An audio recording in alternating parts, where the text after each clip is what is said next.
droit international de manière à peu près quotidienne, et pas juste à peu près, de manière quotidienne. Les conventions de Genève, par exemple, sur le droit de la guerre, qui interdisent, lorsqu'un pays occupe un territoire, de transférer des populations civiles au sein de ce territoire occupé. Avec la colonisation, c'est tous les jours que l'État d'Israël viole les conventions de Genève. Je vous passe les détails, mais l'État d'Israël est aussi en contradiction avec les décisions de la justice internationale. La plus récente étant l'avis de la Cour internationale de justice en juillet 2004, qui ordonnait à Israël d'arrêter la construction du mur. Israël a continué de construire le mur. On a une liste incroyable au niveau du droit et des décisions de justice internationale qu'Israël ne respecte absolument pas, et qui demande des comptes à l'État d'Israël au niveau de ces institutions qui émettent ces avis, qui émettent ces résolutions? Personne. Personne. L'État d'Israël jouit d'une impunité absolument totale. Et donc ce qu'il y a derrière la campagne BDS, c'est moi ce que j'appelle de la diplomatie populaire. C'est-à-dire de dire au bout d'un moment, écoutez, si la diplomatie des États ne fonctionne pas, si les directions des États et des institutions internationales ne sont pas capables de faire respecter leurs propres décisions, parce que c'est pas nous qui les avons inventées, les résolutions des Nations Unies, les avis de la Cour de justice, c'est eux qui les ont votées. Si nos propres gouvernements, nos propres États ne sont pas capables de faire respecter leurs propres décisions, c'est-à-dire de prendre des sanctions contre un État qui ne les respecte pas, et c'est à nous de faire que ces sanctions soient prises.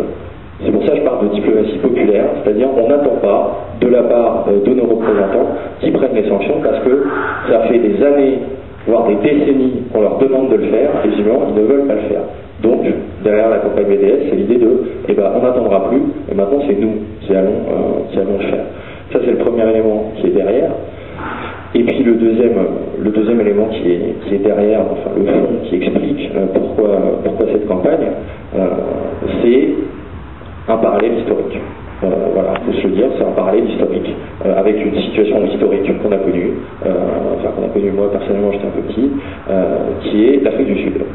L'Afrique du Sud de l'apartheid et la campagne de boycott qui avait été construite contre l'Afrique du Sud de l'apartheid et qui avait eu des résultats, qui avaient prouvé son efficacité. Et donc c'est un parallèle historique. Il faut bien comprendre qu'il ne s'agit pas de dire la situation aujourd'hui en Israël et dans les territoires occupés et la situation en Afrique du Sud sont exactement les mêmes. C'est pas ça.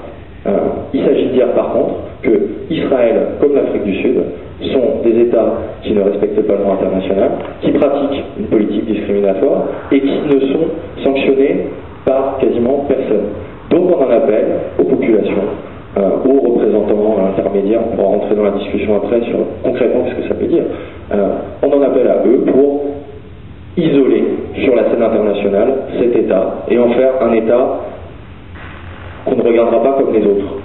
Un État qui devra, à un moment ou à un autre, rendre des comptes sur la politique qu'il mène s'il ne change pas sa politique. Et juste pour chose que je dis souvent par rapport à la comparaison avec l'apartheid, souvent des gens disent « Ouh là là, attention quand même, il ne faut pas tout mélanger, etc. » Ceux qui les premiers ont fait la comparaison sont les Sud-Africains. Je rappelle, et un des premiers qui a soutenu, une des premières personnalités qui a soutenu la campagne L'appel BDS, c'était Desmond Tutu, qui était une des figures de la lutte contre l'apartheid en Afrique du Sud. Donc c'est les premiers, les Sud-Africains eux-mêmes. C'est-à-dire qu'à priori, ils savent à peu près de quoi ils parlent quand on parle d'apartheid, et que eux reprennent le terme apartheid pour parler de la politique de l'État d'Israël. Ça a quand même quelque chose qui devrait nous faire un peu tilt. Et moi, par contre, ce que je rajoute souvent à propos de la comparaison Afrique du Sud Israël, c'est qu'il y a quand même des différences, et notamment une, et pas des moindres, c'est que le gouvernement de l'apartheid d'Afrique du Sud n'a jamais eu comme projet de se débarrasser de la population noire d'Afrique du Sud. C'est-à-dire qu'ils n'ont jamais eu comme projet de vider l'Afrique